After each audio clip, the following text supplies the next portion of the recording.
the president today, finally, after 38 days, stepping forward, saying that the Gulf oil issues are not BP's issues, that they are the president's issues, and that he will hold responsibility for them. I haven't done anything. The folks here at the Young Turks have prepared for you a sampling of some of the president's most relevant commentary today. If we could, JR, can we run the video number 3? The American people should know that from the moment this disaster began, the federal government has been in charge of the response effort.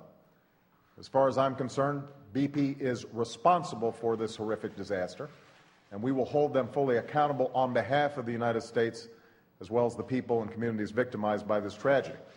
We will demand that they pay every dime they owe for the damage they've done and the painful losses that they've caused.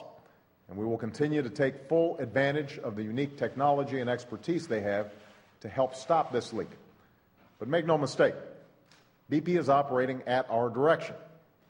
Every key decision and action they take must be approved by us in advance. We're also moving quickly on steps to ensure that a catastrophe like this never happens again. I've said before that producing oil here in America is an essential part of our overall energy strategy. But all drilling must be safe. But in this instance, the oil industry's cozy and sometimes corrupt relationship with government regulators meant little or no regulation at all. But this oil spill has made clear that more reforms are needed. For years, there's been a scandalously close relationship between oil companies and the agency that regulates them. That's why we've decided to separate the people who permit the drilling from those who regulate and ensure the safety of the drilling.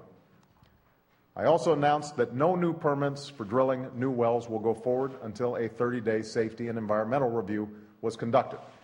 That review is now complete. More than anything else, this economic and environmental tragedy, and it's a tragedy, underscores the urgent need for this nation to develop clean, renewable sources of energy. Doing so will not only reduce threats to our environment, it will create a new, homegrown American industry that can lead to countless new businesses and new jobs.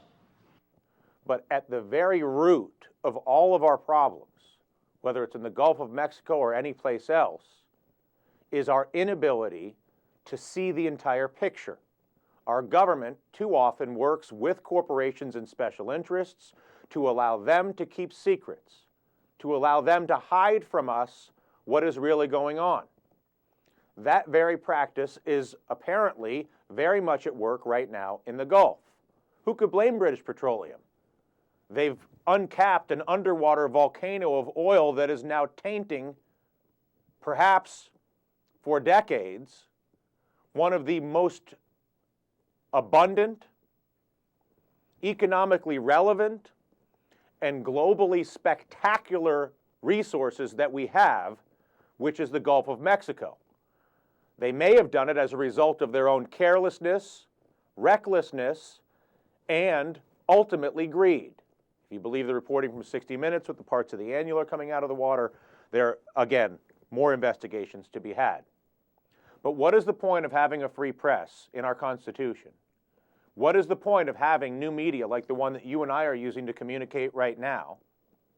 Or a Constitution that claims a First Amendment when the so-called journalism in this country is controlled by our government and the corporations who may in fact be the subject of the story?